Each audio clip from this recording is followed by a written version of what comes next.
Guys, welcome back again. This is teacher Esperanza Sandriana.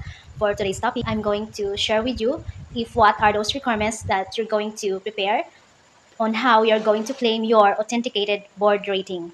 Okay guys, number one is one photocopy of your certification of rating. You need to bring the original copy of it. And then number two, photocopy of your action sheet for authentication. Number three, documentary stamp.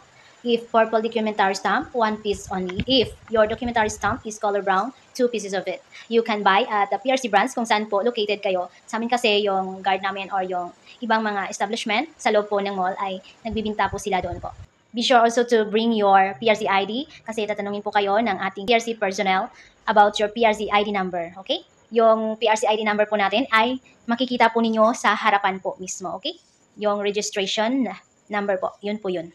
That's all for now. Thank you so much for watching, guys. See you on my next video. God bless everyone. Bye-bye.